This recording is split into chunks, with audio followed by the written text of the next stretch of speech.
So with big announcements from the UK government on green gilts and the financing the green recovery and so on and so forth. So it's a busy time. It's funny to have this conversation where I was saying it's 75 degrees in Boston on November 10th. What? I know. Yeah. So we'd love to talk about climate change and carbon. Yeah. But first, if you could just tell us a little bit about yourself and why you founded Carbon Tracker. And sure. Some of the biggest IPOs that happened through the noughties were for coal companies. And when we looked at them, we thought, well, look, the principal problem associated with global warming is the burning of coal in coal-fired power stations. How come these companies are raising all this money? Because they can't all believe that they're going to be executing their business plans. So we thought, well, look, there's probably a financial and a technical and a scientific issue here. And so our job as analysts is to assess those companies and to explain to investors which of those companies, like Chevron or Exxon, are most at risk for investors losing their money or those companies never being able to execute their business plans. So Mark, COVID has had tremendous impacts on all areas of the economy. And in many ways, it seems to be accelerating sustainability trends. One of the more interesting impacts has been decreased demand for fossil fuels. Do you think we've seen peak demand? Carbon Tracker, we analyze this and follow this very closely. And we think the world's seen a series of peaks, a peak in coal demand, a peak in the sale of the internal combustion engine, and we believe this year, a peak in the sale of oil. And even the International Energy Agency in Paris believes that the last year will have seen peak fossil fuels globally in terms of sale and volume. And what that means is that these sectors are going its growth, and what investors are interested in is growth. And that's why many investors have been looking into other areas of the economy, the hydrogen economy, for example, and battery storage and so on, to find new areas of growth. So COVID has brought forward the peak that many were forecasting. It's just made it happen sooner.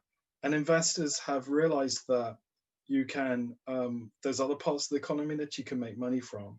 And one of the lessons of COVID is that you don't need to travel across the other side of the world to have a business meeting. I think most of us are now talking and working more efficiently through Zoom and through other Microsoft Teams and through other systems. And we don't even really need to travel into the office. You know, we've found new ways of working where we can live local. And I think there's an experiment in Paris called the 15-minute economy, where you travel to, whether it's for work or for shopping or for schooling, you're within 15 minutes of your home. And this idea of the local economy and local regeneration around back to the towns and villages instead of huge conurbations in city centers where everything's transported in, actually we can work very effectively. Like some of my colleagues have, work in the countryside. Have we noticed? No, we haven't noticed. They look exactly the same on Zoom as the rest of us are working in cities. So COVID has changed the way we work, and it changed the way we travel.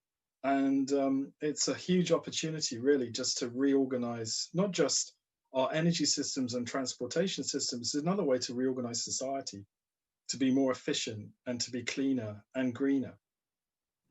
Yeah, not to mention the agriculture space. Oh, yeah. I support my local farmers market. I love it. All local produce, all brought in locally. If I can avoid going to the supermarket, I will. And I'll buy fish brought up, straight from the coast, a couple of hours drive away.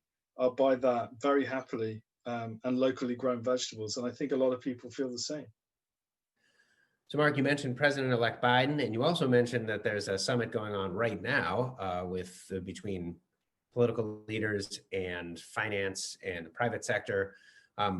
What do you think the impact is going to be of having a U.S. administration that is once again heavily involved in the climate change arena?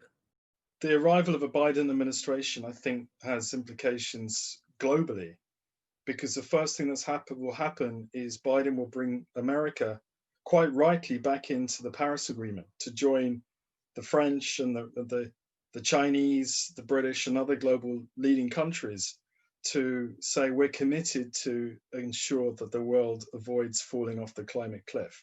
That's the first and most important. It's a statement of intent by this administration. That's the first thing. The second thing is that we'll begin to look at the great history of American industrialization and actually say, how can we capture that for growth and new green technologies?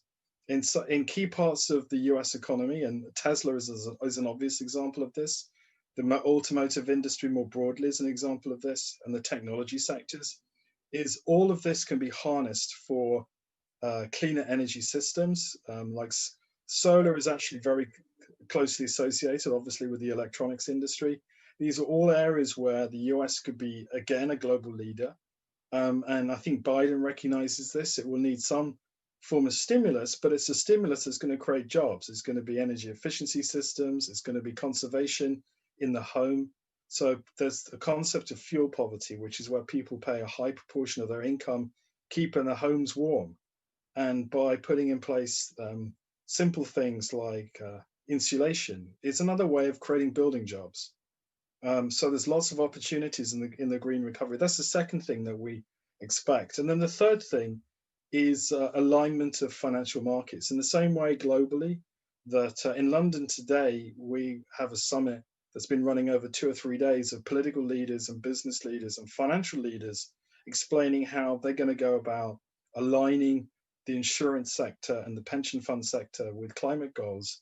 I think the third thing will happen in the US is exactly the same. They'll bring SEC regulations around transparency, around disclosure. They'll encourage the banks to decarbonize and to harmonize their lending with climate goals. And this is the third important thing I think will happen under this forthcoming Biden administration. So under the Paris Agreement, if the world is aiming for the 2-degree scenario, are you optimistic? Are you pessimistic? Well, we have to put it in the context as business as usual. Current trajectory, we're heading somewhere between 3.5 degrees is the trajectory we're on, somewhere around that figure. So in some ways, people would say 2 degrees would be quite a nice outcome. Now, to put a timeline on this, the emissions, atmospheric concentrations of CO2 associated with 1.5 degrees, we go through that in about 11 years' time. And then the conditions associated with 2 degrees in about another 20 to 25 years' time, and then 3 degrees about 30, 35 years' time. So within the lifetime of a lot of the people that may be clients of yours, Bud, or listening to this today. And now I'm not saying that we kind of flick a switch and all of a sudden average mean temperatures jump by +2 in 10 years' time. Or 20 years' time. We don't mean that. It's the conditions associated with it. You put the CO2 in the atmosphere, and that's why a lot of companies try and talk about what's called negative emissions technologies. We put the CO2 in the atmosphere, somebody comes along with a magic spray and sprays it all out, scrubs it out of the atmosphere. I wish I could say that managing the world's weather systems was as simple as that, but really, I'm afraid it isn't.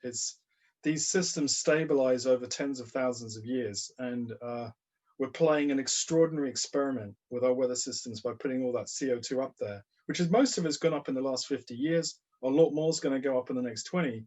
And to say we can actually go back to a stable system, we don't know if we can go back to a stable system.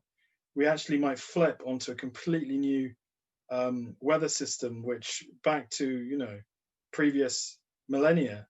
And what that looks like and how that will play out and how we revert that, we just don't know. I mean, if you move to a new system, you may not be able to go back to the old one just by trying to take the CO2 out. The world does, I just don't think the world really operates like that. And when the Arctic melts, and we've seen a collapse in the sea ice over the summer in the Arctic, when that's gone, you can't, it's not like turning the refrigerator back on at night. You've left it, you turned it off, you forgot about it, it melts, you turn it back on. It's not like that. It can't be turned back on like that.